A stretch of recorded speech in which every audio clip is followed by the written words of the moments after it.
I just wanted to talk for a minute about CCIJ, OpenUp, and Mother City News, which are the three organizations who are presenting today, and we're partnering on a year-long project looking at water quality and water sewage issues in particular in South Africa.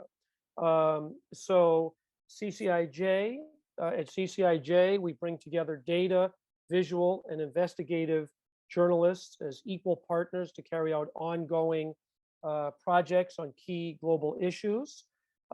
We have a commitment to working with and learning from underserved communities and to working with journalists who might not otherwise have a chance to participate in global projects. So I'm very happy that people in our community like Pascalina Kabi, a tremendous journalist, a current Bertha Fellow, is here. We have members of our core team like Serena Stellitano, our metaverse designer, and Melissa Matani, who's one of our ACE editors working on this project. Those are some of the folks within CCIJ, and we welcome everybody else who is new to our community. So that's CCIJ. OpenUp is an NGO based in South Africa that partners with governments, organizations, industry leaders, and civil society to identify, gather, and make accessible information that supports open communities and an empowered citizenry. So we'll hear from them later, but we have JD Botma, Carl Jacobs here, and Cicely Macanya is also here from OpenUp to support. So we're thrilled and really grateful for our ongoing partnership and collegiality with OpenUp.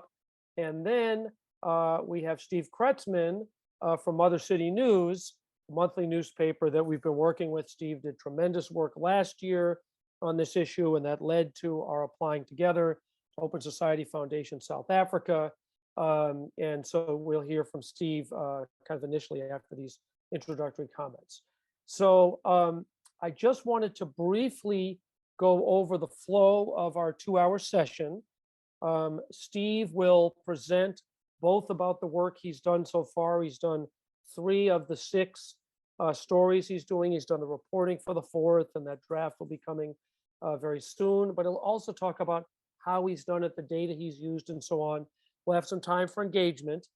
We'll then take a short break, and then JD and Carl will present about Water Wazi, a number of Wazi tools that OpenUp has developed. And then they're from OpenUp. Then for CCIJ, our data editors, Sotir Sedaris and Yushi Wang, our data fellow, we'll talk about the water data repository of thousands of articles they've built around water issues all over the African continent with help from Liana Bravo of Cuba. Now, please use the chat box to pose any questions you have throughout the session. So, and Esther's indicating about the full bios of speakers. So I will thank you again for being here, and now just turn it over to Steve. He'll talk for a certain amount of time. I'll ask a question or two, but if you have other questions as you go, please feel free to ask them. So thank you so much. And Steve, over to you. Thank you so much. Thanks. Thank you, Jeff. Hello, everyone. So investigative journalism and data journalism are kind of like, well, it's kind of like the, seems to me like, oh, it's the rock and roll section of, part of journalism, but really it's just about asking questions, and like all journalism, it starts at community level, at the local level. I'll just tell you briefly how I came to find this data set, which is an incredibly useful data set for anyone working in South Africa who's interested in water, and it's publicly accessible. And actually OpenUp is working to create a Wazi map, which makes it even easier to use than the dashboard, which is controlled by the Department of Water and Sanitation. I mean, it basically started out in 2017. Cape Town was suffering from, was where I live and report and run a community newspaper. Cape Town was suffering a 1 in 100-year drought, and things were looking really bad. It looked like we were going to run out of water, which they named Day Zero, when the water would stop running in the taps. And there was a lot of reporting on it, international reporting, so on. But I thought to myself, well, if we run out of water and everyone has to go gather at tankers that come to the suburbs or the townships, are people not going to perhaps also be going to look for water in rivers and streams and dams and flays? And if so, what is the quality of this water? And way back in 2008, 2009, 2010, when I ran a news agency called West Cape News, which still exists as an entity, we used to attend sub-council meetings, your local council meetings, and every six months on the agenda would be a coastal and inland water quality report, which presented data on the quality of your flays and your rivers and your beaches. And so in 2017, I thought, well, let me revisit this, and I asked the city for their latest water quality report, and I found out it didn't exist, that they had actually stopped publishing these in around 2014 or so. So I was like, well, surely we need to know the state of our rivers and our water bodies, which are used for recreation and all sorts of things. And I pushed them and pushed them and pushed them, and eventually I'm actually gonna start sharing my screen. Yeah. Eventually in 2019, I received a response from them, and it was actually in relation to something else. Well, it wasn't in relation. I was looking for water quality data of rivers and flays, and in response to one of the questions, can you share the test results? I was expecting test results from, because I'd been asking them almost every engagement with the city. I'd been asking, where's your results? Because I knew they were still doing the testing. They admitted to still doing the testing on a monthly basis. They just weren't sharing the results anymore. So can you share the test results? And what they pointed me to was a site. Because this was actually fundamentally a misunderstanding. They didn't realize I was asking for the test results of a river in which this sewage works flowed into. They thought I was asking for the results of the effluent that is released by the sewage works, which I didn't even know existed. So I sat with that, and I was a bit irritated, actually, like, well, you didn't answer my question. You've given me a different answer.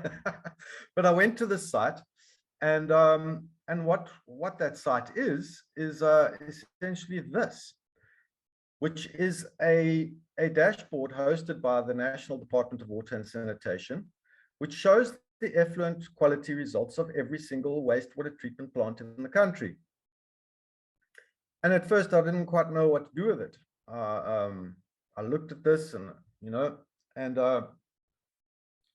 and then when I started fiddling with it, I realized, well, this is incredible data. This is way beyond what I was looking for. All these dots here, all these points, are sewage treatment works in the country, and red indicates that they are bad or failing. Yellow indicates that they are poor, and only green is fair, and blue is good. So just this map, this visual representation, shows you that wastewater treatment is failing across the country. Excuse me, Steve. Yo. Steve, Yes. I'm seeing an email instead of a map. Are we supposed to see a map? Oh, sorry. I will redo that, and I think I know what the problem is. There you go. Yes.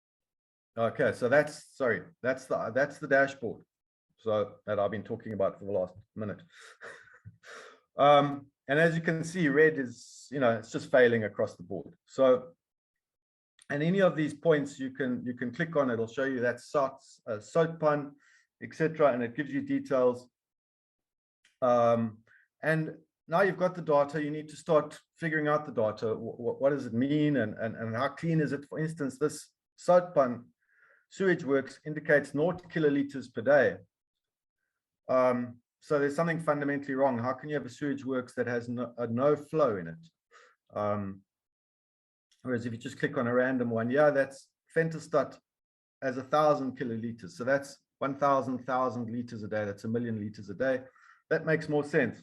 So you start digging into the data and you start figuring it out, what they're talking about, how it works. And also, you know, just started playing around with the site. But to cut a long story short, I excuse me, I teamed up with a veteran journalist, a colleague of mine, Raymond Joseph, and we were also looking in relation to the drought. Who were the top water users in Cape Town during the drought, and we figured this out. And so I actually became introduced to CCIJ, and I kind of talked to them about this dashboard, and we ended up sorry, my throat's a bit dry. Am I still sharing my screen yet? No. Okay. So we ended up doing various stories, sorry, I'm just trying to find it here.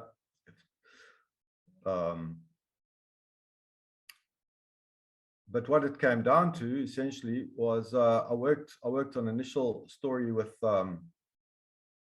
CCIJ about this dashboard essentially and how so many sewage works are failing. But the point with data is, so what? What does it mean? You can have all this data, but if it stands on its own, it doesn't mean much. So initially, I used it to report on Cape Town, where I live, and did lots of stories with Ground Up about how Cape Town's rivers are open streams of sewage. And once you start working on something like this, other people who are interested in looking at the situation get hold of you. So I started people such as scientists who were working with wastewater and water treatment got hold of me, and shared with me this paper, this academic paper that they'd just done, which showed that the food we eat is contaminated due to sewage. You know, so you can look at data such as what academics are producing, and then you compare it to a database you've got, such as this one, and you start seeing links. And a database such as this, or any database, really it becomes useful when you compare it to other databases, and such as, for instance, and they don't have to be big databases, they can be small databases. So, for instance, working now with CCIJ, the city of Cape Town sent out a press release saying that cases of child diarrhea was surging during summer. This normally happens, but in this particular case, and this was now this last summer, there'd been 146% increase in cases over February. Excuse me. So I started asking some questions of the city and asked them for more data on this. So they obviously have the data on the city clinics, on the number of cases of child diarrhea. And this is just it's a relatively small data sample. It's one municipality, but comparing that to the sewage works and also what the city of Cape Town has, is the number of sewage spills per month. So I asked them, well, you've got the number of sewage spills per month, which is actually boils down to about 400 a day, and can you divide this into the areas? Can you deaggregate this data into the areas? And then so we compared the number of child diarrhea cases, which is the second most fatal cause. Well, it's the second leading cause of death in children under 5 in the world. So it's a serious issue, health issue. And working with Yushi Wang, who's here, who's been very helpful, managed to track the data. And if you actually look at this, for instance, you see cases of child diarrhea among children under 5, and you look at the average sewage spills per 100 kilometers of pipeline per month. This is all in the city of Cape Town, and you see how they track. So that's by using comparing one data set with another data set and seeing where there's differences, where there's similarities, etc. And that's essentially, I mean, it can be as simple as using using your data set, whether it's this data set or another data set, and comparing it with visual data. So you've got a data set, and then you go out into the field and you see what it looks like. You know, so it's simply visual data. It's going out there and seeing, well, what does a failing sewage treatment work look like? For instance, that's what it looks like. And clearly this is a problem. So you could be as simple as visual data. It can be anecdotal data. You're going out, you're looking at you're taking your data, you're going out in the field, and you're saying, so what does this mean for the people living in this area? You know, what does failing sewage look like? Now, the one thing about this dashboard that the Department of Water and Sanitation has is it's also got potable water. It's got information on wastewater treatment, but it's also got information on drinking water quality. So you compare your sewage data with your drinking water data, and then you start seeing patterns, such as in the Free State, where in a town called Winburg, where the sewage treatment works is failing, as is most of them in the country. You pretty much guarantee most places you're going to go, but they also drinking water quality is failing. And you go and investigate, you go into the field, you start asking questions, and you find out that, well, the sewage treatment plant, which is failing, the effluent from that is running 400 meters down the stream into the dam from which they extract drinking water. And the water purification plant was never designed to treat water that is so dirty. So of course, your drinking water supply is failing. But again, so what? What does it mean? Speak to the people on the ground, you know, who don't have water or are suffering from dirty water. What are the impacts on health? What are the impacts on their daily life? How does it impact? You know, how does it affect them? And so you go. So that's essentially a way of using your data set to create stories. There are other ways. You can look at anomalies in a data set. You can look at outliers and go investigate those outliers. And the other thing is never to take anything for granted. So for instance, I've just returned from Mpumalanga, where there's a town called Standerton, which is on the Vaal River, which if you follow news in South Africa, you'd know is a heavily polluted river. But if you go to the map over here, the iris map, and you just zoom in and you try go to Standerton, which is over here somewhere in Mpumalanga. I've just actually sorted out the corner. There you go. There's Standerton. There's no sewage treatment works around Standerton indicated on this map, which is impossible. Standerton's a reasonably sized town. But then you have someone like Yushi who can go behind this site and actually scrape the data off and put it into a spreadsheet. And you can start actually using this, using the data much easier. It becomes much easier to use the data. And clever people like Yushi and another person I worked with, Pumelelo Mtswai, are able to take spreadsheets, and they're able to filter the information and pivot it into new tables, so that you can, for instance, have a table such as this one, where it's filtered according to the worst drinking water quality to the best drinking water quality. You know, so you can go into a province such as the Eastern Cape, and you can see, well, there's a whole lot of drinking water supply systems at 0, which means they're not even reporting the quality of the drinking water. And then you get to the first one where you actually have some information, which is 46.2%. This column, by the way, is for microbiological cleanliness. So in terms of water containing feces, such as E. coli, enterococcus, bacteria which emanates from feces. So you ideally want to get your data into a format like this. That's not to say a dashboard like this isn't useful. For a long time before I hooked up with people like Mpumelelo and Yushi, worked straight off this dashboard. And of course, spending a lot of time with it, I knew how it worked. So, and I still sometimes often go back to it just to double check. You always want to double check that your data is right, that it's clean.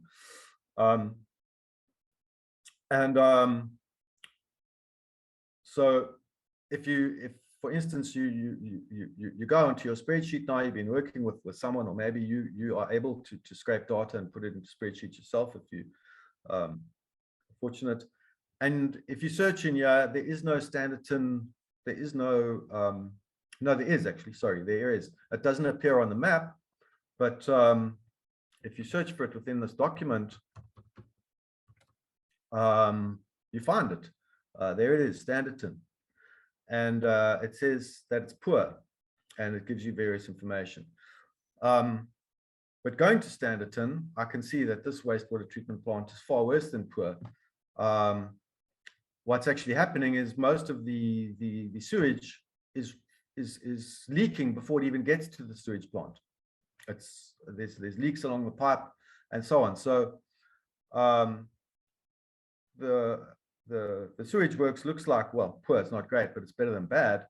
But if actually all the sewage was actually flowing to the plant to be treated, it would be bad. And all that sewage isn't even getting there. It's leaking at pump stations that are broken down. It's leaking from broken pipes and manholes and blockages. So the environmental impact in Standerton is much worse than what this database actually indicates. And that's the worth of also obviously going out in the field and seeing what's there, what it looks like, you know. Yeah, so as I say, you can also compare data with data. So for instance, in South Africa, we have a green drop report where the Department of Water and Sanitation is every 2 years supposed to produce this report on the state of our wastewater treatment works. And it didn't publish it for a long time. It was actually politically too embarrassing for the state to be publishing this green drop report. But then finally, after pressure, they came up with a new one after 9 years in 2022. So early this year, they came out with a green drop report. So I looked at that green drop report and I compared it to the data that's actually on the sorry, it's this one, the data that's actually on their own dashboard. And I found out that, well, the green drop report paints a very bad picture, a dire picture of wastewater treatment in South Africa.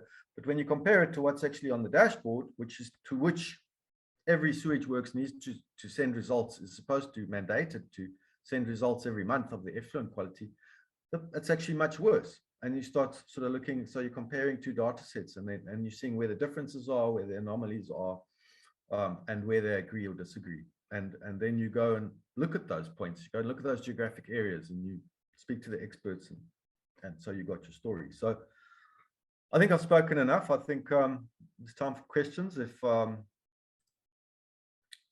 anyone's got questions, or Jeff would like to maybe do a Q&A.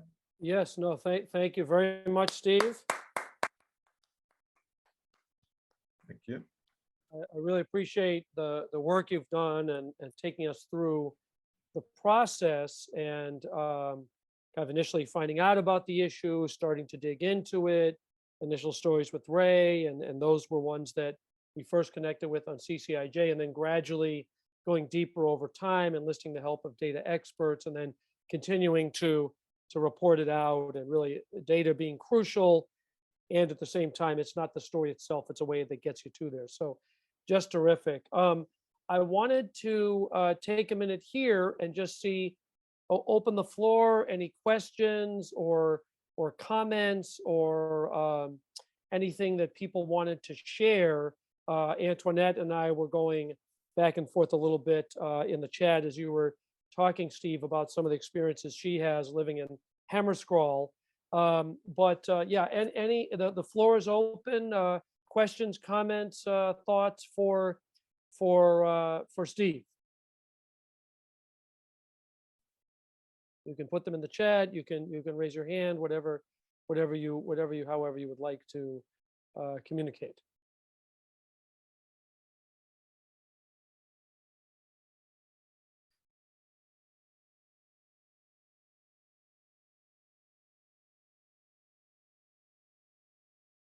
Okay. All right. Well, we will keep that open a little bit.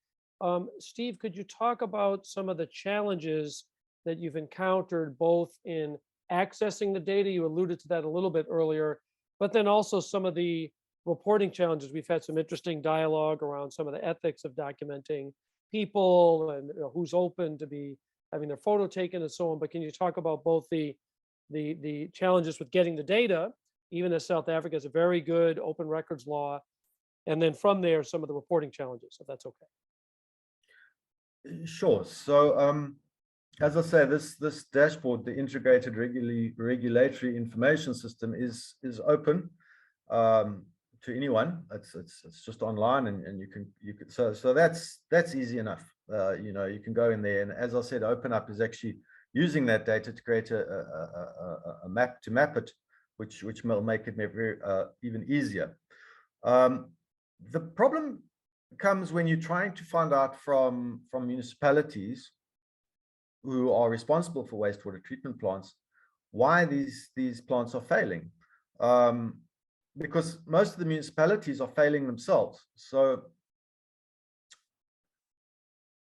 to get an answer out of them, to sometimes even get a response, is very difficult, and often you get no response. You get an acknowledgement of your questions. You might even phone the relevant spokesperson, and they say, "Yo, we've got it. We'll get back to you," and then nothing comes, and that's that's a challenge. But one can't really expect a municipality that it's going to admit to its faults. So you have to use other tools, such as, for instance, there's a wonderful tool called Municipal Money, Muni Money. I think it's munimoney.co.za. Which breaks down municipal expenditure and Auditor General's reports. So you can, if you're covering a wastewater failure and drinking water failure in a particular municipality, you can, and the municipality is just completely not responsive, that's a great source to then go look, and you can look at the financial expenditure of the municipality, which and their budget spend, and projects that they've spent money on, and you'll also find out, so you can actually, while you won't be able to add a municipality's response, you can tell your reader, show your reader, look, here's some of the issues behind this municipality and why the wastewater treatment plant may be failing, because they simply have no money, they're in debt, they've done no maintenance, etc., etc. So response is one challenge, and yeah, and it can be challenging getting people to speak about, because people often don't understand, like just in Standerton now, where the drinking water quality is very bad. You'll go into the street, you'll go into to township areas, and ask people if they drink the water, and I found that most men would say, yeah, we drink the water and it's fine. But when you speak to women, especially women with children, they'll say, no, you cannot drink this water. We have to spend money that we don't have buying bottled water. Or some are so poor, they just, we have to drink the water and live with the consequences. Sometimes we get sick and we end up with diarrhea for days,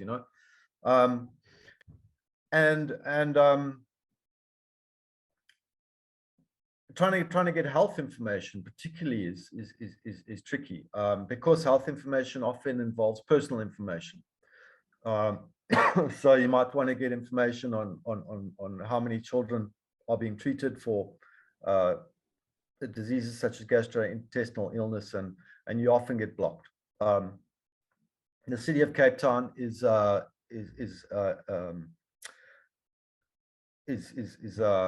outlier. It actually is responsive. It might be slow, but it'll give you information such as how many child diarrhea cases are reported at their clinic, whereas a lot of municipalities in South Africa and cities won't. But we also have the Protection of Information Promotion of Access to Information Act, which Raymond and I used when we wanted to get information on the top 10 water users in Cape Town during the drought period. Industrial water users, and the city didn't want to give that to us because they said it's protected information. But we used the act, we made the application, and after much filibustering and blocking us, but eventually we got it. It's just a matter of sticking to it, sticking to your guns, and pushing and pushing and pushing and asking the questions. I mean, it was only 2 years after asking questions about the city's water quality that I finally we stumbled across this database, which is a gold mine for anyone reporting on water in Cape Town. So it's just about sticking to to your line. Yeah. Absolutely. Well, no, thank you very much for that, Steve. And we do have some other questions which have come in. I did want to make sure to recognize that Billy Ntaote has joined us, a very strong journalist from Lesotho who has done stories before with CCIJ. Billy and Pascalina are colleagues, and Billy did a very interesting look at marijuana, the growth of marijuana in Lesotho, kind of a green gold story. So Billy's here. Crystal joined us, Crystal Knapp, Tom Baxter. So welcome, folks. There are sort of three related questions, Steve. Yushi put one in saying, did you start in Standerton based on the recent news reports, or how did the Standerton story get started? Esther shared a question from the chat about how do you balance the data with the human story? What's that kind of sweet spot there in the storytelling? And you know, Melissa's on the line, so maybe Melissa also might have some thoughts on that in a more general way. And then the third question is, what has been the government response? And I'm really glad somebody asked about that, because Steve's work last year just had tremendous impact, the initial rivers of sewage, and then has, you know, continued to kind of make that happen. So why Standerton, balancing data and kind of the human dimension, and then impact or governmental response. So those three, then we'll shift gears. Thank you so much, Steve. Sure, thanks. Why Standerton? Well, Mpumalanga, if you look at the data, is one of the worst performing provinces in the country. There's only one sewage works which is excellent, and it's not a state-run sewage works. It's run by Sasol, which is a private company. So obviously on one of their big processing plants. So it's failing across the board for a start. So Mpumalanga is good. Also, we do know that the Vaal River, there's been quite a few reports on the pollution of the Vaal River. The Human Rights Council actually investigated and has announced it as a human rights violation, the level of pollution in the Vaal River, which is the river from which supplies all the drinking water to Johannesburg and Pretoria, which is the economic hub of South Africa. But most of the reporting, or even the Human Rights Council's investigations, were looking at municipalities which were below the Vaal Dam, from which drinking water for Joburg is extracted. So I was curious about what's above the Vaal Dam. And Standerton and various of the areas I just visited are in what's called the Upper Vaal catchment area. So that's the catchment area. All that sewage overflow, all that pollution is flowing into the Vaal Dam and is being extracted from there. So Rand Water, which does that extraction and purifies, is still meeting quality guidelines. But I'm curious, and one of the questions I'm formulating for Rand Water is has it become more expensive as the water's got more polluted to maintain the drinking water quality? So hence Standerton and upriver, up that catchment, Bethel, Secunda, and so on. Data and the human story. Well, I mean, journalism is about human stories. So I mean, data isn't the story. Data is a means to get this, to get the story. I mean, we can do, and people do all over. You search sewage, wastewater in the news in South Africa, and there are stories everywhere, all over the country. But they're limited to this is a particular town where there's sewage overflows, where there's sewage pollution. But data enables you to take that and take the big picture, and then pinpoint an area. Okay, so what are the worst performing wastewater treatment works, or what are the worst performing water purification works in the country? And you go there, and it's about, yeah, so what? You know, we've got the data. So how does it impact people? So there's the human story. You know, how does this sewage flow? How does this dirt? How does this sewage flowing down the streets every day? How does it affect you? Maybe it doesn't. Maybe some areas people are so accustomed to it they don't hardly notice it. It's only when you start speaking to them they go, oh yeah. But yeah, I mean, it's not a story really to me without the human story. So it's yeah, how does it impact people? And even if it's an environmental story, it boils down to being a human story at the end as well, because people are dependent on the environment. The environment is not something that's separate from us people who live in it. Government response, well, the state, DWS, Department of Water and Sanitation, is not going to embarrass themselves by saying, well, we're reacting because of the media. But it's quite interesting that, you know, after a serious push on, in terms of stories on wastewater pollution, and it's not just myself. I think the situation has become so dire that, you know, media across the country have been covering it.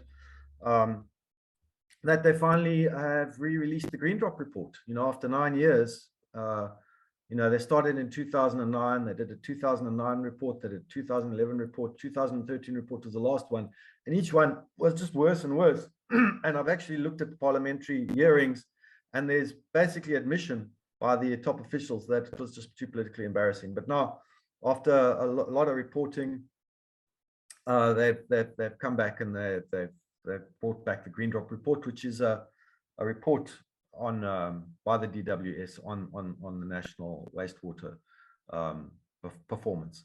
More locally in Cape Town, pushing for just water quality of inland and coastal water bodies. They finally are now have also a portal where you can go check on the quality of water in various at various beaches or rivers or streams near you. So that's been a bit of a success. The mayor, the new mayor, we had elections in November last year, municipal elections, and the new mayor, basically part of his election campaign was that he's going to deal with the sewage problems in Cape Town. And I think that also can be attributed to a lot of pressure from media. So yeah, there's been some response, which has been nice. Okay, wonderful. Well, no, thank you so much for that, Steve. And I do want to be mindful of time. So why don't we just handle this last question quickly, then we'll take a 5-minute break. So Pascalina asks a very interesting question. Pascalina is from Lesotho, obviously Lesotho Highlands Water Project and Treaty, a very sort of contentious issue stretching back to the 80s when it was signed in the kind of waning years of the apartheid era and apartheid government. There are concerns in Lesotho that the Highlands water is being contaminated by the mining community this side. I find it very interesting that Steve makes mention of all river pollution and wanted to understand if by any chance there is an indication of the status of the Lesotho Highlands water in terms of its cleanliness upon arrival in South Africa. So Steve, if you can take that quickly, and then we'll go to the bio break, and then from there come back and perhaps you and Pascalina can chat separately following up. But just quickly for the group, please, thoughts on that, Steve. Thank you so much, Pascalina, for the question. Thanks, Pascalina. Yeah, mining contamination is a big issue. Now, unfortunately, this data set doesn't show that. What this data set shows is the quality of sewage effluent from sewage treatment works and the quality of water in the various circulation systems. And it doesn't cover Lesotho either.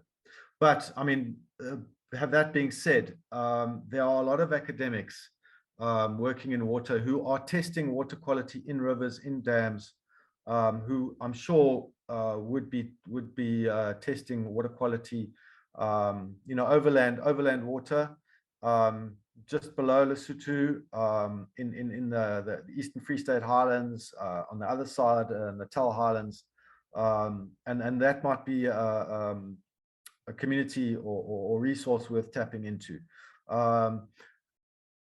Of use might also be the drinking water quality of systems that are extracting water from dams or so on, where these below the mines, in the catchment areas below the mines, and looking at whether they are meeting their quality criteria or not, and if they're not, obviously asking questions. But mine pollution and pollution by corporates such as mines and foundries, and acid mine drainage is another massive issue. I mean, wastewater is only one part of the big picture.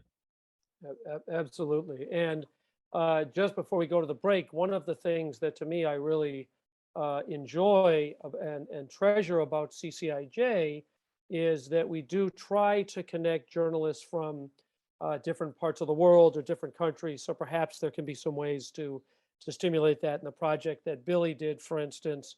He worked with Rona Meyer from Nigeria. We're working on getting a story going around Namibia with a British and Namibian journalist. Yushi is from China, Sotiris is from Greece. So that's really a part of the guts of who we are and what we do. So why don't we thank Steve again? Thank you so much, Steve. Thank you. And it is now 9:46 where I am, 46 minutes past the hour, hopefully where everybody is. So why don't we just take 5 minutes and then we will switch into JD and Carl showing the water Wazi, engaging there, and then going into Sotiris and Yushi showing the water data repo. So 5-minute break. Thank you so much.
Gets Thank you. Thank you. Thank you very much, Esther. And we will now proceed into the second part of the training. We're very appreciative of having JD Boatma, who is the head of product and a technical product owner at OpenUp here with us. And then also Carl Jacobs, who is the research and data lead at OpenUp to talk with us about WaterWazi. So we've had a long-standing relationship with OpenUp. We are very grateful and really treasure that connection as we do with Mother City News. And I, in fact, am wearing an OpenUp t-shirt, which apparently JD informed me is not quite the most current in OpenUp swag, but we'll have to work on addressing that. So JD, over to you. And then Carl will speak a bit. And similarly, there'll be a little time for exchange around what they'll share on WaterWazi. So thank you so much. And JD, over to you. Sorry, I had to find the unmute. There. No, now I'm muted. Hi, thank you very much. Yeah, I'll quickly show just basics of how to use what we call WaterWazi. And WaziMap is just a tool that we use to present various sets of data in context together that really helps you to kind of put together a story as a whole and not just look at one set of facts. So I've shared a link to this little page that has links to both the Africa-wide version of Wazi and a version that's focusing on South Africa right now. We had to create a separate one temporarily that just while we're working on different versions of the geographic demarcations in South Africa, which I'll talk about in a second. So when you land here on Wazi map, this is what you see. You get South Africa if you pick the South African version, and by default you've got South Africa selected as your selected geography. So I'll just go around really how to use the tool and not so much about the interesting data we have here. And Carl will talk about the data and how you can use it some more. If you want to visit another geographic area, you can click inside one area like this. And as you saw previously, I had the provinces underneath South Africa. Now I have the districts and the Cape Town Metro below the province. So you're shown what we call the children geographies underneath the geographic area. Then you can also find other geographic areas by searching for their names. If I type Port Elizabeth, you won't find it because we don't have the city names in here right now. We only really have the administrative boundaries. So if I say Nelson Mandela Bay, that comes up and I can go over there. And this is now showing me the wards below Nelson Mandela Bay. I can also navigate to sort of the siblings of Nelson Mandela Bay by clicking on them. That would be the districts, and beyond that, the provinces around and so on. And this is the tool, by the way, that we're using to make some of the data that Steve and Yushi and so on have been working in Excel files to try and make it a little bit more accessible to more people to use. And then the next thing is that you can also go up in the kind of what we call the geography hierarchy. You can go back to Eastern Cape and South Africa by clicking in this list at the top. You can also select different geographic demarcation versions. For example, in the recent election, the wards changed, so I can switch to 2016. And this has changed. This ward number 1 was bigger, and now it's a bit smaller. Next up, I'm going to look at profiling one geographic area. On this button, what we call the rich data view, it opens up a panel that shows all the indicators available for just this area. So this one isn't as interesting, just the population, but when you start looking at more interesting variables, you get, for example, the classification by age, population by sex, and population group, and so on. You can also get a summary of the points, the point data that we have in the area, and there are 2 categories here: underwater stories and bad treatment works. There's just 7 points there. You can download them all at once, or just download the set that you're interested in. And for bigger areas, of course, you get a bigger variety of points. And then finally, if there's a chart that you want to reuse somewhere, you can download that chart by clicking Save Image As under this menu, or download the data to use in Excel or something like that. You've got a description that often really helps to interpret the information properly. And we find that this kind of set of indicators for one area helps you to understand how really the context of the area that you're trying to get to know. And I'll share a couple of other links at the end. An older version of Wazi map that Steve has been using to get to know an area before he goes there. And also another version of Wazi map prepared for the recent local government election that has election data, which is quite interesting as well. Next up, I'll just look at presenting numeric information on the map. So because I have Nelson Mandela Bay selected, if I open up the data mapper menu, it shows me the items that for which we have data for the wards. Just for comparison, for the Africa-wide Wazi map, there's a completely different set of indicators because there's different data available at the country level. So I can select, for example, the total population by area. So this would show me that there's, and if I hover over this area, I can see there's 31,000 people in this ward, Ward 53. That makes up 22.7% of the population of Nelson Mandela Bay.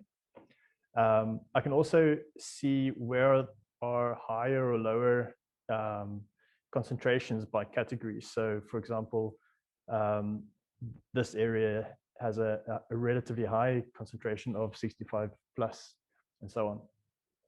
So where's the population older, or where's the population younger, and so on. And the population by 6-1 is often interesting in mining areas where you see that there's a concentration of men.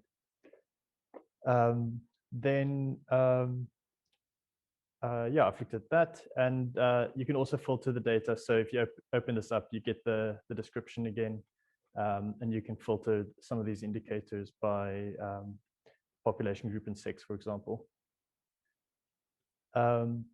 Next up, I'll quickly look at how to plot points. So if we minimize this, we can see that there are, I remember, I think there were a number of water stories, so I can enable those. And there were some bad treatment works, so I can enable that. And then you can see if they're close together, you get a little cluster, and you can click on that and go in. If I hover over this, I can see the name of this place. So this is a bad treatment works called Calvin Jones. And if I click on it, it pins this point, which allows me to click on the more info. And there I get a bunch more detail on that point. So from here, you can either click on this to visit a web page with the source of this information, or click on this point that opens up the point in Google Maps where you can see more of the kind of standard mapping details. Just the last thing I want to introduce is how people tend to then assemble this kind of information into a story. Generally, you start off with a region of interest. You then compare that region to the surrounding areas to get a sense of how this compares to its neighbors. And then you look inside and see what's behind the average of that area, dig a little bit deeper, and what are the kind of concentrations below that. Next up, you can start looking at the points and start getting a sense of what facilities are there, what news has been recorded there, what's happening there. And then you start doing that reporting and going, does the data match the anecdotes? And if it does, that's helpful, it gives you confidence. If it doesn't, often there's a story there. So that's worth exploring as well. I think that's everything from me, and I'll pass over to Carl now.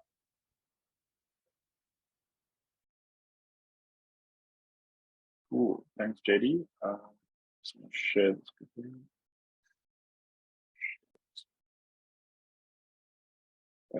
What it was. Cool. Everyone can see the screen, correct? Perfect. All right. So as JD did, he gave you the sort of nav around Wazi map. I'm going to go through the data that Steve was referring to that Yushi helped to scrape. And essentially, it was a big process of you kind of get this lump sum of data. You have to look at it, see what makes sense, what doesn't make sense, and how best are we going to fit this onto Wazi map. In the end, we decided to go for point data because this allowed us to give exact locations of the treatment works. And it also allowed us to, in that more info box that JD referred to, actually give the compliance statuses. But I'll run through all of this right now. So in the left-hand panel, we can toggle on all the treatment works. We have, these are grouped by their overall status. So we have ones that have never been monitored at all. We also have those which are bad, poor, good, as well as excellent. And on the map, you can see the points start clustering together. If you hover over them, it gives you a breakdown of all the points in that cluster. And then clicking on these clusters will take you to a lower geography. The points can also be filtered. So if you click on this little box at the bottom, brings up the filter. In this case, we've allowed for filters by province. So for example, we might be interested in just the Western Cape. You could also filter by the year that it was last monitored. This one is perhaps shocking, but you can see that some have been monitored as far back as 2015. And there are, of course, those that have never been monitored at all. But looking at the ones that have been monitored this year, we get a more holistic image. We can also look at the responsible institution. Most of the time, this is a municipality. Sometimes it's a private company, such as Anglo American, or a public works, such as the Western Cape Public Works. Just for illustration, let's do the city of Cape Town, and we can make use of the search that JD illustrated. So now we can go all the way down to the city of Cape Town itself. We get a nice overview of all the water treatment works over there. We can also view these by their status, microbiological, chemical, physical, as well as operational. Something that is interesting in the data is that we might, for example, have a microbiological status of excellent, and yet the overall status of the treatment work is bad. And so this prompts maybe like a story. Why is it the case that a treatment work can be have an excellent microbiological status and yet its overall status is bad? We also have opposite examples where the treatment work overall is excellent or good, but then it's failing across multiple of its compliances. And we can also then look at the body of water that it discharges into. Let's just go for an obvious one. Probably the ocean is the best example to give here. And we can also minimize this. So now we get a bit of an overview of all of these in the area that are discharging into the ocean. I'm just going to choose one of these to focus in on. So if we click on this to pin it, and then we click more information. So now we get this box with more details about this particular wastewater treatment work. The overall status, as I said, is bad. Located in the Western Province, the year that it was last monitored, the exact date it was last monitored. Here we can see the responsible institution. Here we can see again, this is a bad treatment work, and yet it has an excellent microbiological compliance and a good physical compliance, but bad chemical and bad operational compliance. We also have the exact percentages of these compliances. And if you scroll down, this is something that Steve also touched on, the class as well as the capacity. Here we can see it discharges into the ocean, and this is simply a link to the original dashboard as well as the dates that this data was scraped on. I want to also just show another point layer. If we just toggle all of these ones off. And I just want to go back to South Africa again. So these are the water stories. Myself and thanks Yushi, we managed to get a few stories onto the map itself with geolocation. This one also has filters, slightly different filters. In this case, it's the year that the story was published. We have stories going all the way back to 2017, all the way to 2022. We can also filter by the province. So, oops, sorry. Perhaps we want to see those in Limpopo up there, or perhaps maybe the Northern Cape, Western Cape, etc. Just going to stay on Northern Cape for now. We can also then filter these by the publisher of the stories. There's quite a few in this list, but I'm going to go with one that we know, which is Ground Up. And now we can go and click on one of these points, and I'm using one of Steve's stories as an example. So in this case, the point of the story is geolocated to a location mentioned in the story. In this case, it was Springbok. And we have the data was published, the year, the province, the author, the publisher. And if you click on this link, it will then open the story in a new tab. I think one of the main differences between Wazi map and the water story repository that Yushi will be showing is that this is more, I would say, a visual investigation of where stories are. So we're kind of, you're going to land on this interactive map and see all these stories and then zoom into different geographic areas to find a story of interest based on its visual location. What Yushi will be showing in the other session after this is how we can search for these individual stories in a repo itself.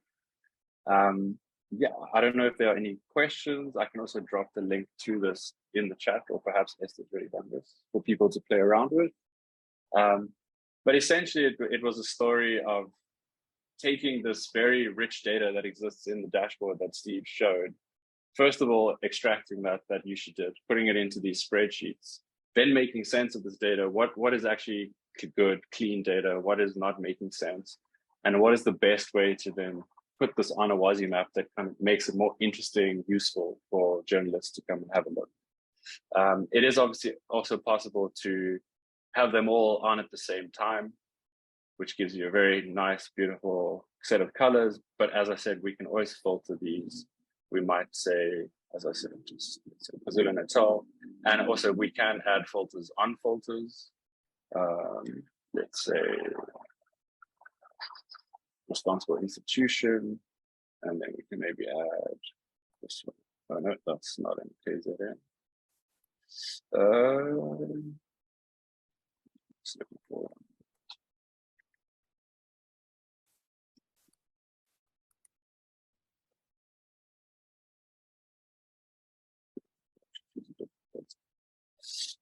discharges in, and we can see perhaps the ocean.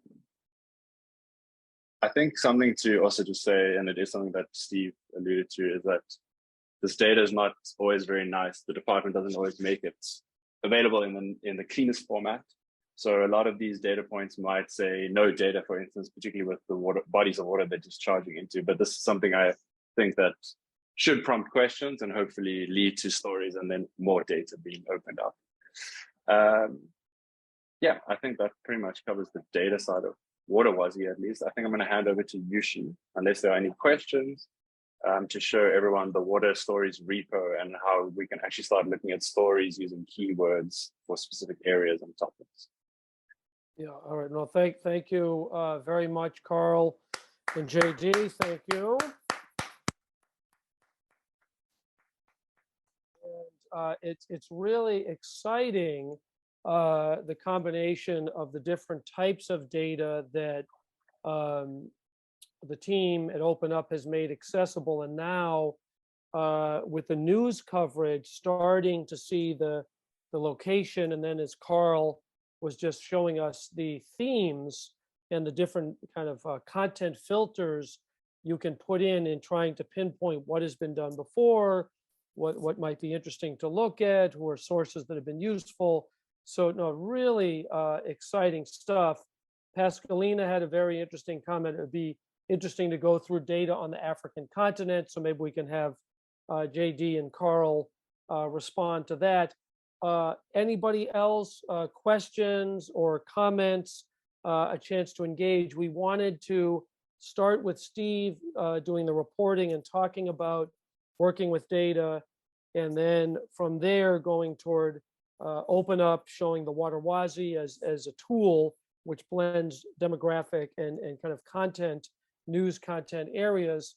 And then from there, we'll go and hear from Sotiris and Yushi in just a little bit. But any questions or comments, please put them in the chat. But JD or Carl, comments about getting data on the African continent. Certainly the Water Data Repo has articles from throughout the continent, but thoughts about that? You guys mostly focused on South Africa is my understanding, but thoughts that you're thinking about with that. Over to either or both of you.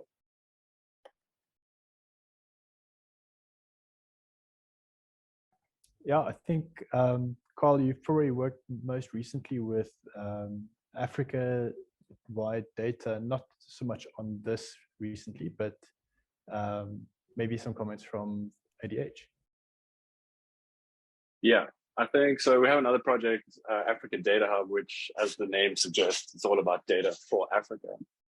I think some of the challenges we experience is that the first one is that there's always a tendency, I suppose, for funders to focus on the big names. So United Nations, World Bank, World Health Organization. And although their data sets are good and they have a large coverage, say, of the continent, they don't give you that localized data, that sort of data that speaks directly to the context itself. And what we found with that project is as soon as you want to look at something that's subnational, just to the first geography below the national geography, it is incredibly difficult to get government departments to be cooperative. There definitely seems to be a sense of why do you want this data? There's almost like a suspicion that you want this data to out them, to sort of say that they haven't done their job properly. And no matter how well we try and explain the OpenUp philosophy, there is a knee-jerk reaction to not want to give it. On the other hand, there's also a lot of data that is made available, but then it's quite dirty or opaque. It's not clear where this data is coming from. Is it being maintained? When last was it updated? And so verification becomes quite a big issue, I would say, at the African level. And I suppose just from a data perspective, what makes it interesting, but also quite difficult is that you can rely on the more so-called reliable data sets, but they might be painting a very different picture of the continent if we could get our hands on subnational level data. And so one of the things that popped up in ADH is, cool, we have data about Africa, but where's this data coming from? Who's actually supplying this data? Whose interests are being served? And I think one of the most interesting was when we were doing COVID related data, and we were looking at stuff like Our World in Data, which is a very big name in data. And we kind of were then taking a country, in this case, Kenya, and we were looking at what they were publishing at a subnational level and aggregating those numbers up and seeing what the discrepancy was between a top-down approach and a bottom-up approach. In some cases, not major discrepancies, in some cases, quite big discrepancies. And so it can almost be a never-ending debate. Where do you draw the line? How are we gonna decide that this particular data set is the one to go with versus maybe one that's coming from the country themselves? I would be hesitant to say there's a hard answer to that. I think it's a context to context basis. Even in a country like South Africa that has a lot of good legislation and policy in place, we struggle to get data out of even the national departments. When you're then trying to approach, say, the Nigerian CDC to ask them for their COVID data, the sort of like gatekeeping is on a whole different level.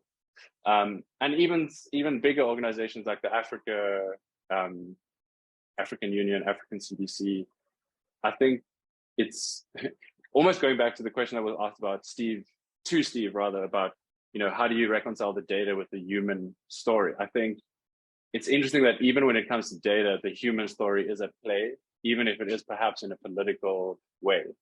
A lot of times data is not one, no one wants to release the data, and it's for a reason that you might not even suspect. It could be that someone has some, interest in this data, or that this data implicates them in some kind of way, but that's not open to your knowledge. And you can get frustrated as a data person being like, damn, why don't they want to just release this data? So yeah, going back to the question of the Africa-wide data, the most difficult part, and actually this is something that a lot of our dev guys say in our team at OpenUp, the most difficult part is the data itself. We can build the tools, we can develop the code, but to get our hands on the data, and once you get the data, to make sense of that data is often the most challenging part. And if we're struggling at a subnational country level, it's almost no wonder that we rely on these other data sets that are set up by World Bank, World Health Organization, because they give a nice overview, I think, of the country as a whole. And it's just a struggle, or it's a interesting thing to deal with, where you're trying to reconcile these data sets and make sure that they're telling the same story.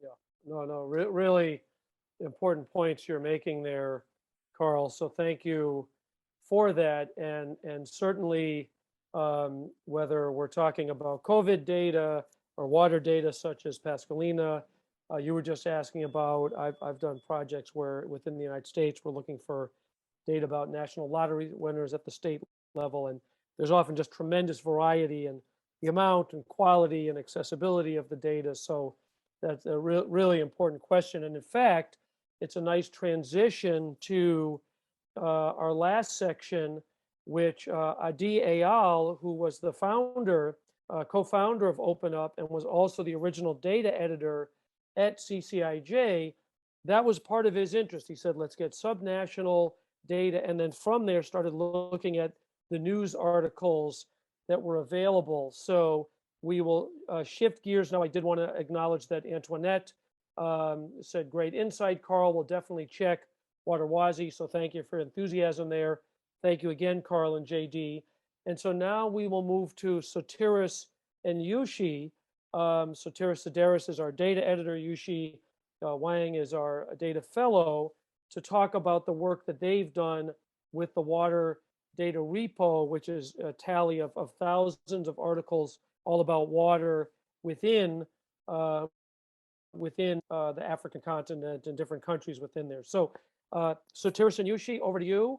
And thank you so much. And it looks like JD has a comment on what Carl's saying, so you can engage with that as well.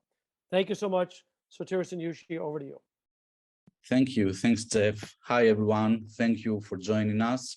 And I would like to thank Carl for all these insights, and actually what we have been doing with the water data repo is more or less what Carl was just saying. And let me share my screen so I will briefly introduce you to what the water data repo is, what we have been building with CCIJ and OpenUp, and Yushi and Liana. And then Yushi will take over and show you the actual platform, how it works. Maybe Yushi, you can throw the link in the chat. So what is the water data repo? It's not just one thing, if you ask me. Let's start from the product side of the water data repo. It's a new way of using news media because, as we will see, and as Carl and JD and Steve have already said, finding data and granular data is kind of difficult, if not impossible. And here I'm not talking just for South Africa or Africa. I come from Greece. I come from a country where getting access to data is very, very difficult. So this is a response to that need, let's say. And it is accessible now to us through the keyword searches that Yushi will showcase in a while. Second is a practice for us. It's a practice of reconceptualizing the process and try to structure it as a database that we can maintain. We can have it open for people, for journalists and other researchers to access it and source valuable information, both for their reporting and their no coding communities. Third, it is a strategy that treats articles found in news media, other sources such as blogs and press releases as containers of data, containers of water-related data that can be systematically isolated, collected, and analyzed.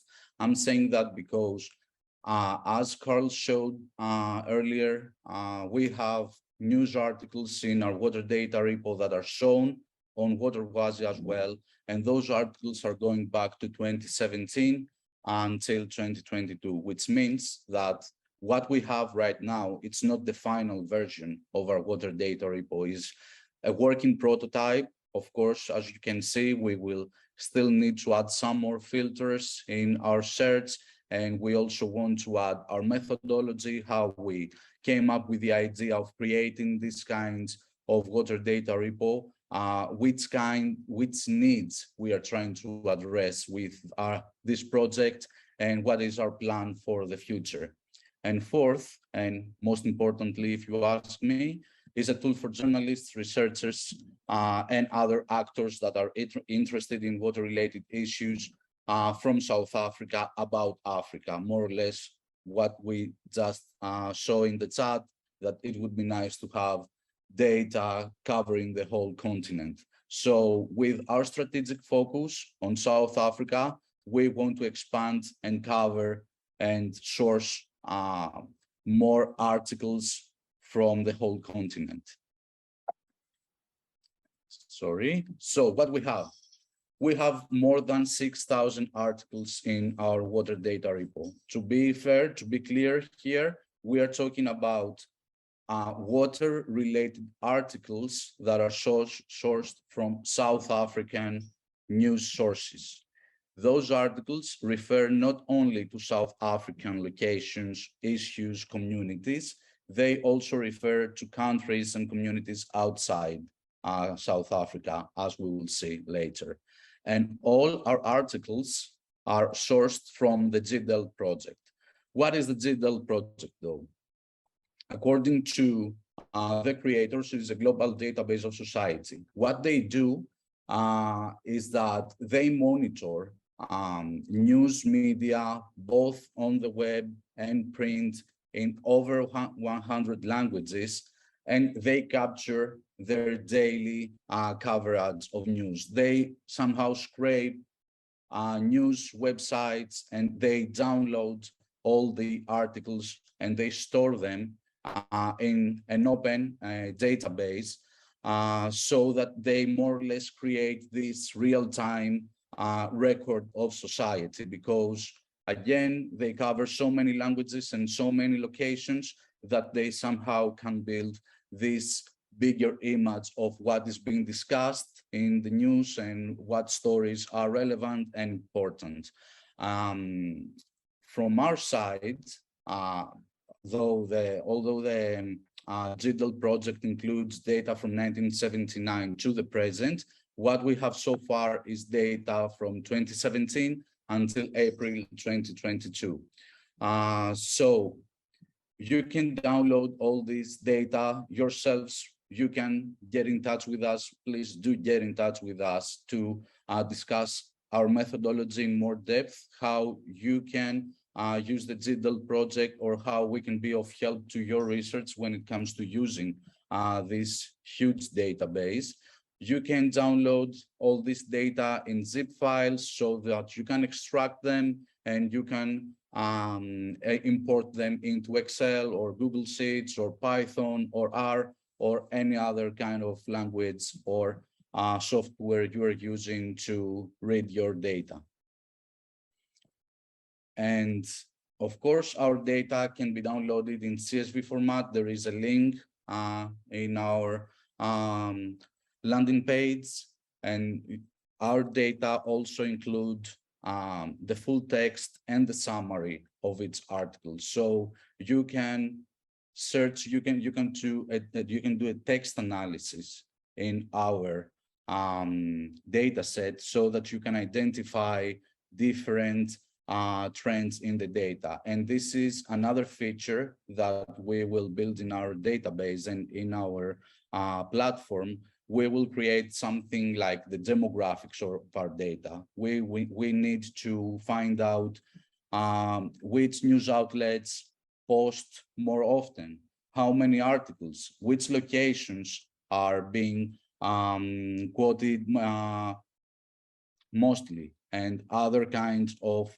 analysis that we will showcase in our platform in the next months.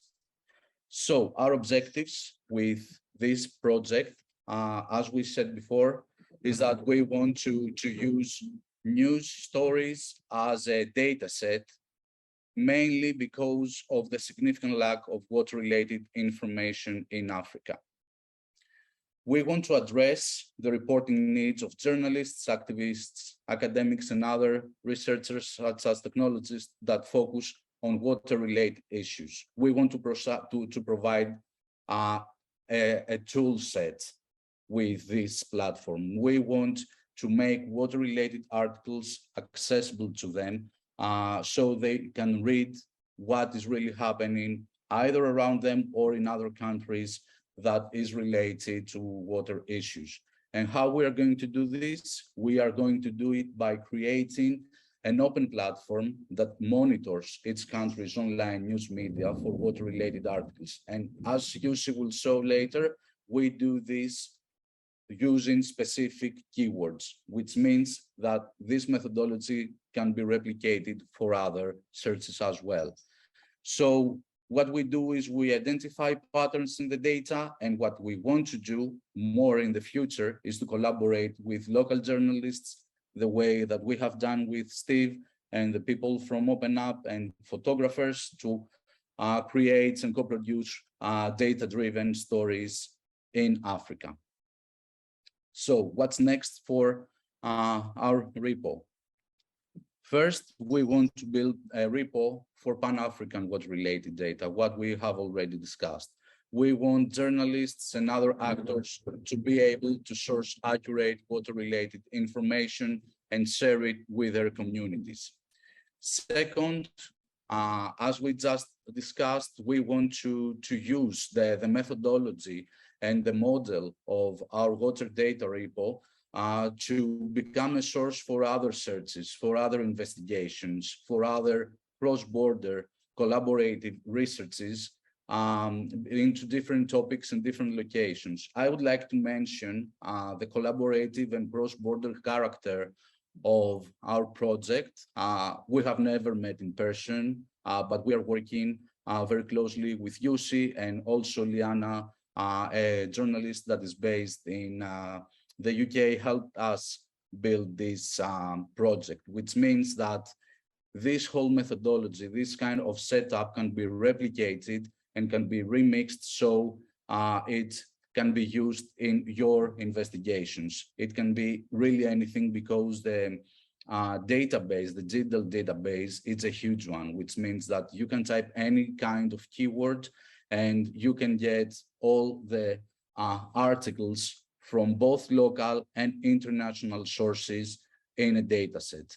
And very importantly, Yussi will show how this methodology, how our water data repo, specifically search bar, is different from Google search, because you could ask, okay, we have Google, we can do this on there, why shall we use your machine?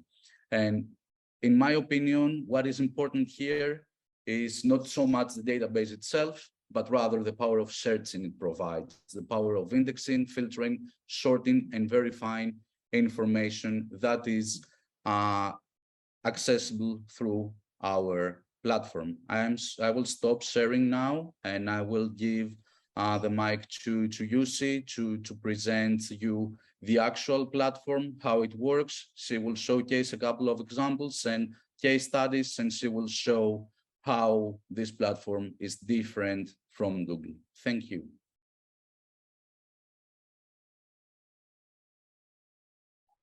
Thanks, Sotiris. So as Sotiris mentioned, I'm just going to show a few examples using our platform. I think I have dropped the link earlier of the platform in the chat. So this is our platform, and it contains about 6,000 articles right now. I want to mention again, all these articles are sourced, or most of these articles are sourced from South African media, but they include articles about like South African media reporting about other African countries. So we can see the majority of the articles will be about South Africa. But in the future, we wish to include media sources from other countries as well to build this database. Another thing to mention is that when we extract data from GDALT, we actually use the themes they categorize. And there are a lot of water-related themes. But once we focused on water sanitation, supply, and security, there are also themes like floods and things like that, and like climate change, other water-related issues, but we didn't use those themes, even though there are a lot of duplications or overlappings of these themes. So you will see there are a lot of articles about these kind of climate change related issues on our repository as well. As the next step, I'm just gonna go through the platform and show how it's different from Google search. First, we can sort by country. For example, I can select South Africa here. And if I'm interested in flood, I can just type in flood and it will return me back articles about flood dates back to 2017 in South Africa. There are about 24 pages of articles returned. The thing about searching by location was not searching by location, but like searching for things that's happening in other countries with Google is that it usually recommends you news articles. When you select news button, it recommends you articles based on your location. And like right now, you can see if I scroll to the bottom, I've set this before, I've set to Nigeria. So it's recommending these articles with the assumption that I'm from Nigeria. And it's kind of complicated to change this location, especially if you're searching for news articles from different parts of the world. So this is much better, like with a drop-down box where you can select the country instead of having to update it here. Another thing you can notice is there's much more local media from this platform. That's the publisher is here compared to on Google searches. Like right now I have to type in South Africa as a keyword because it's, if I just put in flood, it will return me flood in Nigeria. And you can see allafrica.com, BBC, a lot of these are international media, the conversation, flood list. So I think Google prioritized international media because it has a bigger outreach, or maybe it like has already some cookies from Google or something. But so this is another strength of our platform, that it returns you more local media articles compared to Google. Another thing is that we can search for news articles from our platform back to 2017. If you search on Google, you can actually, like when you type in this news button and under tools, you can search, you can select the date range. I've already set this filter so to 2021. So this is the full year 2021. And we can see, even though I've typed South Africa as the keyword, a lot of these recommended to me are not really about South Africa. I think like South Sudan, there's China, there's Omicron. So it's definitely understanding flood differently as a weather issue. So, but in our repository, it's only about water related issues. So we won't be worried about these kind of ambiguous results or irrelevant results returned from this platform. Another good thing with our platform is that the data source we have from GDELT, it actually have done named recognition of every location in the article. So if you search for any location, any articles that have mentioned this location will pop up as a result. If you are searching, for example, if one of the article mentioned Limburg, even though it's a local municipality, if you search for Free State, like the upper level government institution that's in charge of it, it will still pop up. So this kind of location entity recognition have been done in this data set, and you can just simply search for locations such as the one Steve mentioned, the Val River. You can search for a river, a neighborhood, a community, and it will just give you back results that's mentioned any of these location names. You can search for a location name, Alicia, for example, and they'll give you back results about this, like about this community. So this is one of the key advantage of this data set, I think, and it allows you to, as Carl was mentioning, just go deeper into like municipality level, maybe deeper even than that when you do some news searches. Next, I'm just gonna show a little bit of combination of how can we work possibly together with Wazi and the water news repository. Here, I've already toggled the bad treatment works and the unmonitored treatment works from Wazi, as Carl has showed you before. And we can see there's, for example, a big cluster here, 57 other bad or unmonitored treatment works. Go a little bit deeper and you can see there's about 4 here, there's 5 here, 14 here. I'm just gonna go, oh, this is Durban. I'm just gonna go a little bit deeper into this and see what is this local municipality that having so many treatment works as either bad or unmonitored. And we can see this is Ugu district municipality. And we can use the filter function Carl showed you before, like say, I want to know how is this municipality performing overall if I toggle all of them. And then filter the points just by that municipality I selected before, responsible institution.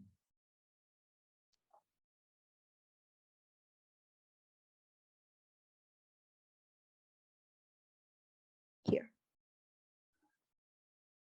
Zoom out a little bit. I think it's taking a little bit time to update.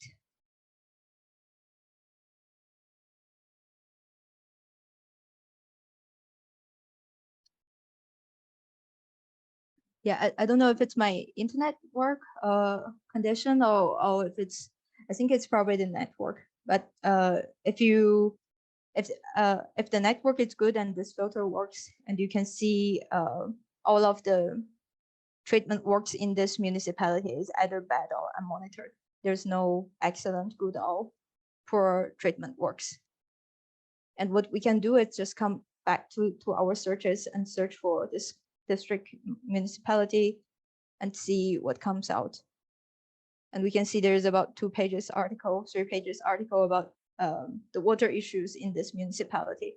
And this goes back to what JD was sharing before, like when you have the data, you find something interesting in the data, and now what you're going to do is trying to see what's happening there. You can of course do that by interviewing people, talking to people, but doing this kind of searches is also another way of giving you the background information or like a preliminary research about these places and what's happening in this place. And then I'm just gonna show another keyword search from here. If I search for Free State sanitation. So this is one of the Steve's articles is about Free State, and we want to know about the sanitation issues in Free State. We can search like this, but another thing with this search engine is that if you type in 2 words, it will take it as an all operation. So if any of these articles contains only one of these words, it still will pop up. What you can do is actually include a plus in front of the word, which indicates to the search engine that this article have to include this keyword. So in this way, when I search plus phrase, plus rate, plus state, and plus sanitation, it will show me articles with 3 of like this, all of the 3 keywords. And this is another way of just showing you that how this could be a research tool when you want to know more about what's happening in this area. And I also did a quick search about Standerton just now as Steve was sharing. And we can see there are already probably like 10 news articles about this region. And probably some of them are really relevant to what you are reporting. And this could be another way of identifying reporting gaps as well. If there's an area you're interested in and there haven't been any reports or only a few reports about it, it's probably worth investigating into as well. Okay. The next part, I'm just gonna share a few potentials of this data set. I think how we've used this GDAL data set is really, really limited still. It has so much potential because in each of these articles, they have not only recognized the location names of any mentioned locations in the article, they also recorded every person name and every organization name. For example, Department of Water, for example, like a minister, something like that. So this could probably not super useful in our water data set, but we can imagine if you are building a data set of corruption using like a corruption as a theme to search on GDALT and like extracted articles about corruption, and then you can totally just use these names of people and organizations to build a network of things or people to be organization or people to be investigated into. Another potential of this project, I think, is when we were searching for water-related articles initially, GDelta is the biggest news article source we can find. There's a lot of other news source. Google returns you, I think Google API gives you news articles as well. But the biggest issue we face that we have a lot of articles, but how do we decide which article is about water issues and which is not? And this is not as clear-cut as you can just use water as a keyword to decide whether the article is about water or not. A lot of these articles, for example, they mention the Department of Water. I think it's the Department of Water or and relocation or something. So a lot of these articles that mention this keyword are actually about relocation and that part of the stuff. So using water as a keyword doesn't do the work. There's a lot of news articles about entertainment, water sports. So how do you decide if an article that contains water is really about water-related issues or not? And I think this data set we've run the data set through OpenAI, the machine learning platform, and this is what we extracted.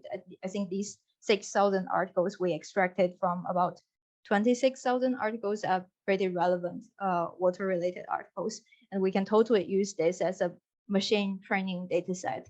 So you can use this as a seed data to kind of feed into a machine learning program to decide whether a news article is about water or not. And I've never seen, like I've searched before and I haven't seen any water-related news article data set like this. The last thing is I can show us like a trend of how many articles have been reported, how many articles have been published about the issue. For example, extreme weather or water sanitation. This is just the whole 6,000 articles on our data set. We can see there's definitely something happened in 2018, but I think it could be super relevant, especially towards climate change related issues, monitoring if we are using climate change as the keywords to extract the data, monitoring how is there more extreme weather happening, which country in Africa has experienced the most of these extreme weathers. So that could be super useful as well, because GDelta could be regarded as a complete news data set. I think they've like extracted most of the local news media from all over the world. The last thing I just want to share, probably this could be a useful tool to journalists. It's not super related to our water data repo, but this is a similar search engine.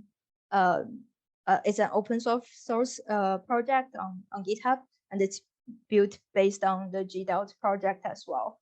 So on this platform, you can just search for any keywords, not just about water, but anything. And you can search with a source country, which country, if, for example, if we're searching for sexual violence happening in articles about sexual violence in a particular country, we can search about it in Ghana, for example.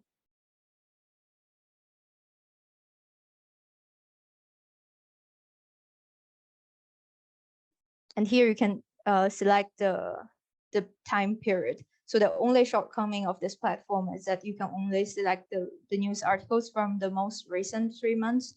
Well, on our platform, you can select like back to 2017. And it will return you at most 250 articles. And these, if you're familiar with the news outlets in Ghana, these are all local, pretty well-known local news outlets from Ghana.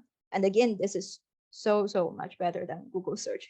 And I use this for my own research when I look for news articles compared to Google News search.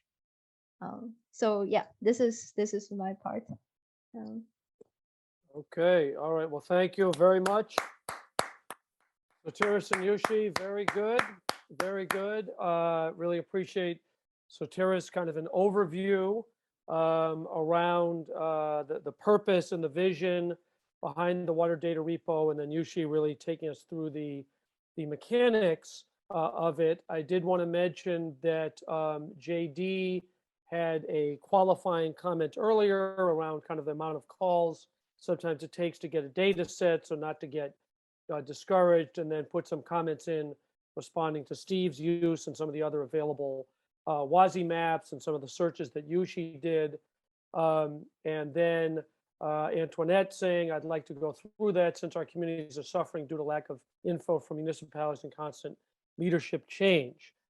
And I did want to mention that one of the points that Sotiris and Yushi were just talking about, we are getting going on a project about gender-based violence by state actors. And so this framework that they've developed with the water data repo, we really see as having a lot of potential for that. If there are any journalists or you know of journalists in Eswatini, in Zambia, Zimbabwe, or Uganda, those are our initial countries of focus.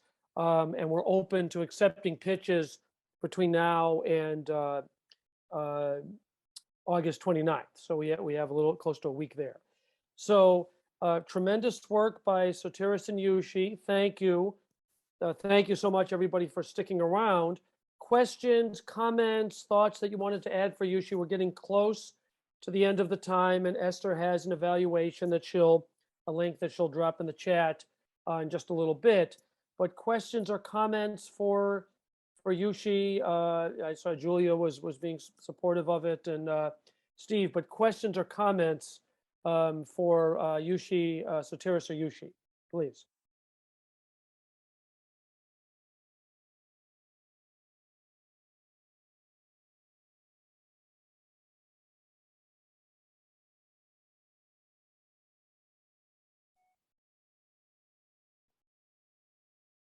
Okay. Well, I would just want to say then, why don't we shift gears? Everybody's hung in here very well. Final thoughts, Sotiris or Yushi, from either of you about what we just shared? Anything else you wanted to add? Then we'll turn it back to JD and Carl before wrapping up. But and Steve, any final thoughts, or we're okay, Sotiris and Yushi? Yeah, sure. Like I'm reading Antoinette's comments saying that since our communities are suffering due to the lack of info from municipalities and constant leadership change, this is more or less our main driver as well. This is how our platform is a response to that need, meaning that we want to create an open and accessible platform/network, I would call it, with different organizations, different people, colleagues, locations that collects this kind of information and gives it open back to the community. I think that's important because we are talking about water and we are talking about an issue that is a human right, like access to clean and drinking water is a human right. And we can see how difficult getting access to this kind of information can be for people that have a background like in advanced searches or can code or anything. So you can imagine what can happen to communities and people that do not know how to search for relevant information. That's why we want people on the ground, people working with these communities on the ground to make use of our platforms and let them know what has been happening around them. Okay, no, thank you, Sotiris. And really important point that Sotiris made. This is basically a collaboration between people on 4 continents: Europe, Liana really from South America, Yushi from Asia, and then obviously our friends and colleagues at OpenUp in Africa. So there's a lot of potential there to expand beyond. And Yushi made some very powerful points about the specific advantages of the water data repo. So thank you, Antoinette, for your comment. Yushi, final thoughts from you, or anything you want to add, Yushi? Yeah, I probably just want to mention, I think putting these water stories on Water Wazi is super powerful as well. Like it's just the filtering functions Carl already showed us. It's already super useful for people searching for information about a particular municipality, and itself is a dashboard already to show us which regions is most reported and which regions probably it's underreported and so on. So yeah, I just want to mention. Yeah, no, that was a powerful point that you made, Yushi, and speaks very much to the confluence of some of the data work with CCIJ and the mission of what OpenUp has. And I know OpenUp has gone in a direction of working more actively with journalists and so on. We're honored to have been part of that process with Code for All JD or Carl, any closing thoughts on your side? Anything you wanted to add before we wrap up? Yeah, I think what I'd say is, like I said, don't be discouraged. Keep asking, because the first 3-4 people you're going to ask, the receptionist and the PA and this and that, aren't going to be interested. But oftentimes what I find is that you do find that one nerd inside someplace that that is like, yes, someone wants to use the data I've worked really hard to capture, and they're not necessarily involved in all the political nonsense. They might still be skeptical or just confused. But yeah, to do that. And I like that what Yushi said. I think different views of a lot of this data is often really helpful to get different perspectives and for different kinds of tasks. Sometimes a spatial view of it is helpful, sometimes a visual view, sometimes just searching for the text. So do play around with different ways of playing with the data once you find it. Yeah, no, excellent points, JD. And you actually, at some point, you get to the point where the difficulty in getting the data is part of the fun. So we get there, but really good point about looking at different ways. Steve has made a couple points about the finance info in municipalities that do not respond, and then his availability to work with people. Antoinette put a comment in on what Satira said. Carl or Steve, final thoughts? Carl, over to you. Anything you wanted to add? Yeah, I think just not to repeat everything that everyone said, but I think also maybe for everyone to keep tabs on the Water Wazi, because at the moment we have the treatment works, but we are going to be adding other data sets on there, such as access to piped water. When the new census data comes out in South Africa, we might also be looking into stuff like water use license applications, which also has a big impact, particularly referring to back to those mining companies. They often doing projects where, they have to apply for these water uses, and it's meant to be publicly available, but isn't always. So we're also looking into that to try and get as much water data in one place. And again, going back to JD's point, so that you can kind of get a more holistic sense of an area, not just treatment works. It can be treatment works, potable water, water use applications, etc. Yeah. No, very good. So stay tuned for more there on Water Wazi. Steve, final thoughts from you before we pull it all together? Steve, yeah? Yeah, I'd just like to urge any journalists on the platform and particularly working in communities to use this data when reporting in your communities. It's really useful. I mean, you could just be reporting on sewage pollution in your local community, but that data, which is from the Department of Water and Sanitation itself, just gives that extra added weight and level to the story. So I do urge you to use it, and also to use it to identify to other stories. And if you've got access to other data, such as health data or anything, to work with it against this sanitation data. Yeah, and so people are saying data speakers, if people have feedback on or ideas about the data portals, who should they connect with? So Steve has put his email in. He works a lot with Iris, the Iris dashboard, and a couple.